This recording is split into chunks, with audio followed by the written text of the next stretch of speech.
Republicans are always talking about, oh my God, it's so important to listen to religious leaders. And in fact, they had all the religious leaders talking about contraception.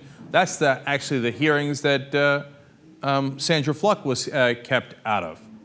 Darrell Issa had hearings, all these religious leaders, and of course they kept talking about Catholic bishops and what they thought was important for religious liberty in this country and protecting those religious values. Well, what's interesting is that, of course, when it comes to the budget, the Republicans don't give a damn what religious people think.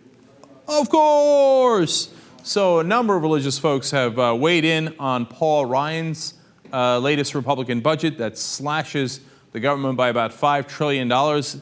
Michael Hirsch said on the current program on the Young Turks, if you do the math, it actually leaves almost nothing in the budget other than defense. It's absurd. Okay, it would wipe out the whole discretionary budget and would slash Medicaid, Medicare, etc. So Bishop Gene Robinson says, the Ryan budget robs the poor, the marginalized, and the vulnerable of the safety net so integral to their survival. And of course, the Republican Party says, bishops, who cares? Catholics, why would we listen to those guys? Help the poor, what are you, crazy? No, religious people in this country are not important.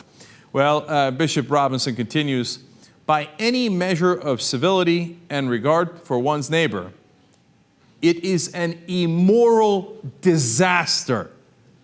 The Republican budget proposal is an immoral disaster. Come on, why don't we have hearings about it? Darrell Issa, where are you?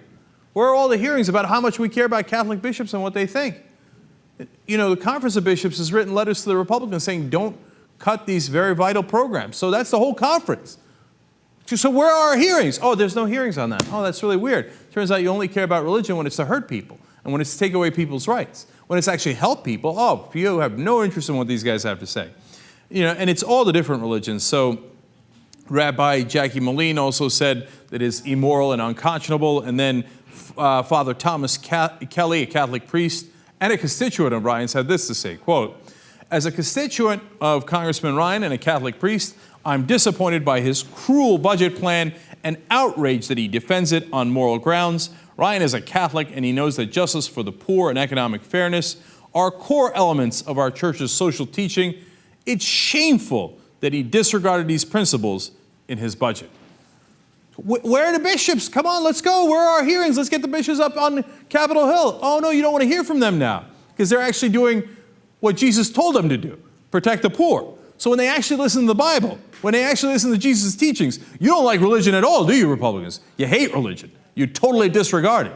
What happened to values? What happened to marrying church and state? Oh, no, when it's to help others. No. You have no interest in that. What these bishops didn't understand is that Paul Ryan and the Republican Party had to cut the budget by $5 trillion. How else could they give away $4 trillion in tax cuts to the rich? And of course, you remember the very famous Bible verse saying how you shall deliver even more and more to the rich. What was the verse again? Oh, right, that doesn't exist.